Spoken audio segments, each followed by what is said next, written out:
Kenai Fjords National Park is the smallest but one of the most beautiful national parks in the whole state of Alaska. Piercing blue glaciers, untouched wilderness, ever-changing conditions, rich with life. Watch sea otters navigate the tides with relaxing ease. Harbor seals and seabirds call this home. Among the rocky crags of rock, almost appearing to float in the sea. If you're in the right place at the right time, see whales frolicking in these deep waters. Gorgeous blue-green icy cold water from glacial melt pounding dynamically against the rocky landscapes, fjords, carving out solitary bays and coves, home to many sea life which seek refuge there. Birds like puffins and bald eagle and marine animals like whales and seals call these food-rich waters home in the summer.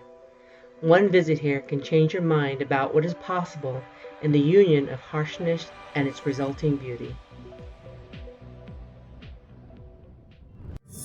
Welcome to Hipfig's Beautiful America series.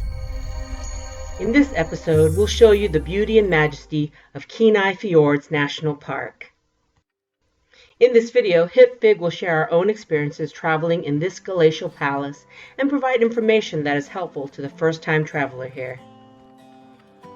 Kenai Fjords National Park is located just outside the town of Seward in south-central Alaska, 126 miles south of Anchorage. This national park is 670,000 acres, making it the smallest national park in Alaska. Over half this park is covered with ice, with about 40 glaciers flowing from the Harding ice field. One of the ways to explore most of Kenai Fjords National Park is by boat. Getting to Kenai Fjords National Park is a scenic drive. We drove from Anchorage and took the Seward Highway, a national scenic byway, to Seward, which is the nearest town to Kenai Fjords National Park. You can also get here by train from Anchorage, and many bus tours also are offered to Seward from Anchorage. From the Seward Highway, or Alaska 9, we drove to the Kenai Fjords National Park Visitor Center, which is located at 1212 4th Avenue, Seward. This visitor center is open from late May to early September from 9 a.m. to 7 p.m. daily. This visitor center offers a movie, displays, information, a small bookstore, and if you have children, you can borrow a Discovery Pack or get a Junior Ranger badge. They can also direct you to boat and kayak companies in the area that provide tours of Kenai Fjords National Park. All tours on the waters around Kenai Fjords National Park are operated by commercial tour boat operators and not the National Park Service. Boat and kayak tours are the most common way to see the tidewater, glaciers, and the many hidden treasures of the Gulf of Alaska. Boat tours depart from Seward Small Boat Harbor daily in the summer months. Make sure to make a reservation in advance if you are tight on time. There are many boat companies who provide tours. The tour hours range from 4 to 8 hours. In the summer, park rangers provide narration on many of the cruises offered by major marine tours and present programs daily at Kenai Fjords Tours Day Lodge located on Fox Island. We chose the full-day tour with Kenai Fjords Tour, but opted out of the dinner on Fox Island. Seasickness was an issue for some of our crews, so we chose the 6-hour tour, which took us far enough out onto Resurrection Bay. Luckily for us, no one got sick, and we enjoyed the whole cruise without incident. We drove to their free parking lot and took the shuttle to their offices on the small boat harbor. Shuttles came often, and once we got on, it was a quick ride to the Kenai Fjords tour office. Once we got to the ticket counter, we exchanged our vouchers for colored tickets, which designated our boat and our tour time. There are small restrooms in the middle of the store. Make sure to use it before you go on the cruise, although there are restrooms on the boat. It was a bright and sunny day, and we're really excited for the boat tour. Our boat was 2-level with a walk-around viewing deck on both floors. On each floor, there's an enclosed heated cabin and large windows with comfortable booths. On the first level was a snack bar. Once we got on to the boat, we walked to the top deck of the boat and took a seat in the enclosed section near the doors. This was a good choice as we could quickly access the outside deck of the boat and were high enough for some grand views. The boat slowly left the harbor, and the sense of anticipation began to grow looking at the surrounding mountains. The boat passed the RV park and Lowell Point, a quaint town of about 80 people, and then deeper into the waters of the bay. Most of the Kenai Fjords National Park is not accessible by land due to glacial ice. The Harding icefield stretches out in all directions in the form of glaciers. Some extend to the northwest into the rugged hills of the Kenai Peninsula. Some glaciers stretch as far as the sea along the craggy coast of the Gulf of Alaska. The Northwestern, Holgate, and Aialik tidewater glaciers can be seen from the water by boat or by kayak.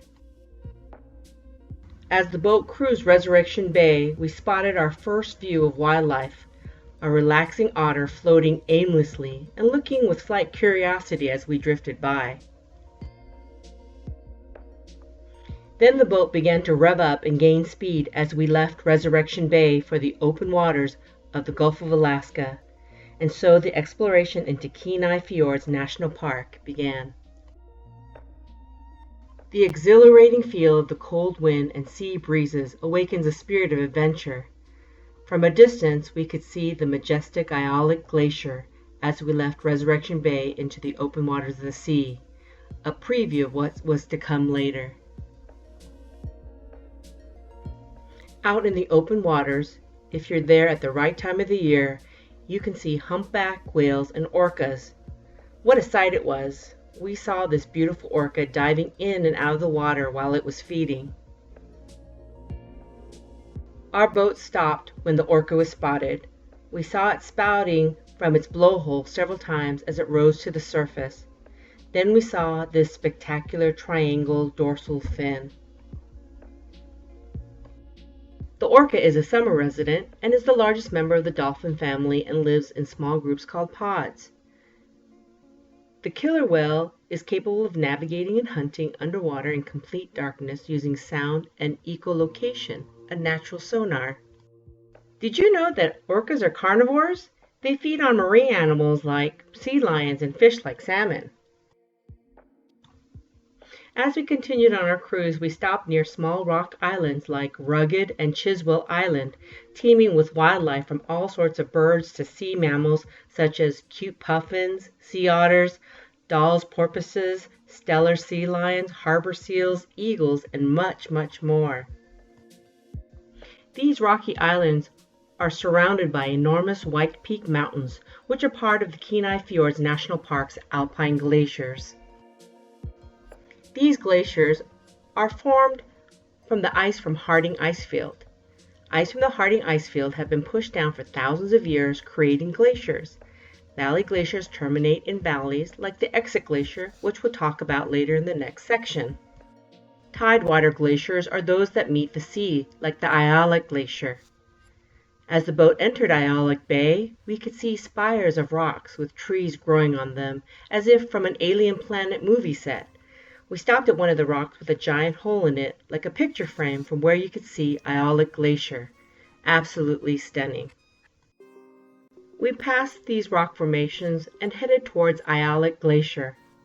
There are several waterfalls from the nearby ice. We watched and listened for calving, which is when giant chunks of glacial ice break off and crash into the water. We could see little icebergs that have been calved from the glaciers floating in the water. As the boat closed in, I was in awe and out of breath as I gazed upon the heart of the Aialik Glacier extending to the water's edge. Do you know why glaciers appear blue? Glacier ice is formed from layers and layers of snow, which is crushed down from the sheer weight, especially after rain. This process squeezes out most of the air, densely compacting the ice. Sunlight, made of all the colors of the rainbow spectrum, cannot get through the thick ice. When sunlight is reflected on glacier ice, all the colors are absorbed by the ice except blue and violet, which have shorter wavelengths. Therefore, when our eyes see the glacier, we only see the blue. I saw enormous blue caverns created by seawater that swells into them. And as the boat got closer, we could see colonies of sea lions lying beneath Aialik Glacier shores. The boat stayed in front of this blue gigantic glacier for about 30 minutes, while we all stood in silence at the site of nature's cathedral. I couldn't take my eyes off this magnificent display of nature's harshness and beauty. I kept my eyes on it as we cruised out of Aialik Bay until I couldn't see it anymore. As the boat cruised back to Resurrection Bay, we stopped at Chiswell Island, home to thousands of nesting Alaskan seabirds like puffins and cormorants. The boat stopped close enough to see seabirds nesting. We also saw bald eagles in the trees and stellar sea lion colonies on the rugged, rocky coastline. Sea otters, bald eagles, and mountain goats are also commonly seen along here. As we sailed back to shore, a porpoise raced alongside our boat. I knew that the time out in the open, cold Alaskan sea was coming to an end, and sadly accepting the end of my sea and glacier adventure. A visit to Kenai Fjords is a must by boat or by kayak. The fjords have been carved out by glaciers over thousands of years and created estuary ecosystems that are only found in 5 other locations in the world. We ended the cruise back at Seward Small Harbor, where people who went out fishing for the day came back and displayed their catch. If you'd like to see a valley glacier, then visit Exit Glacier. Exit Glacier is one of Kenai Fjords National Park's major attractions. It's located about 12 miles from Seward and is popular to visit because it's accessible by car and a relatively small hike. We drove from Seward to Kenai Fjords National Park's Nature Center around 9:30 p.m., which was fantastic since in the summer the sun was still up and wasn't going down anytime soon. The Nature Center is the trailhead for Exit Glacier and the Harding Icefield Trail. From Seward, we turned onto Herman Lear Road, aka Exit Glacier Road, at milepost 3.7 of the Seward Highway, Alaska 9 Highway, and drove about 8.6 miles amongst the forested trees and lakes. As you get closer, you can see Exit Glacier from the road. The road will end at the parking lot for the Nature Center. Signs are clearly posted. There is free parking at Exit Glacier, but it gets really full, especially from about 10:30 a.m. to 3:30 p.m. So try to avoid these hours since the sun is up almost 20 hours a day in the summer. When we arrived around 10 p.m., there weren't many cars. The building has restrooms on the outside which are open 24/7. The Nature Center is open mid-May to early September from about 9 a.m. to 5 p.m. daily. Inside the Nature Center, there are exhibits about the Exit Glacier area, a bookstore, and rangers to help answer questions about the area. Since the Nature Center was closed, we followed the clearly marked signs along the trails. There are a couple short but steep rocky trails that go up to the viewpoint of Exit Glacier, or you can hike the 8.2-mile round-trip Harding Icefield Trail. The Harding Icefield Trail is very strenuous with 1,000 feet elevation gain per mile. Please also note that there are bears on this trail. There are also ranger-led hikes that leave the Nature Center at 9 a.m. on Saturdays in July and August. We follow the signs for the Glacier View Loop Trail. It took us through the Cottonwood Forest to the Glacier View area. Warning, please come prepared. Cover up even your head. There are biting flies, and not 1 or 2, but hundreds of them. They may be worse in the evening than in the day, and no amount of bug spray deterred them. You can see them in the video if you look carefully. Ugh. They swarmed us from the parking lot until we got up to the Alpine line. Thank God. Up at the top was a panoramic view of Exit Glacier spilling down from Harding Icefield, and it was extremely windy. You can get close to the glacier, There is no set trail across the plain, and stream channels change often, so be careful, especially during rain. If water levels are low, you can make your way to the terminus or toe, but some of it has recently broken off. Please don't go near glaciers and places where the ice is over your head, and stay on the trails if possible. Huge heavy chunks of ice can calve without warning. Check the current conditions for updated information on warnings or closures. The Glacier Overlook Trail is a well-maintained trail which provides excellent views of Exit Glacier and the valley. We were practically the only ones on the trail, so we got to enjoy the solitude of this glacier. Although not the grandest glacier view, it's still worthwhile even with the flies. Here are some tips for enjoying Kenai Fjords National Park. Make sure to dress in warm layers that include a windproof and waterproof outer shell. You'll be surprised how cold, even on sunny days, the wind can be. The Alaskan sun can be intense even on cloudy days, so make sure to wear sunglasses and wear sunscreen.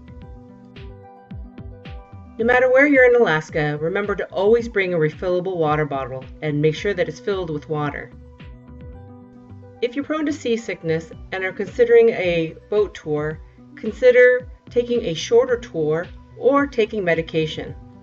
Whether you see a glacier at sea or on land, a visit to Kenai Fjords National Park and the city of Seward is a delight and highly recommended when visiting Alaska.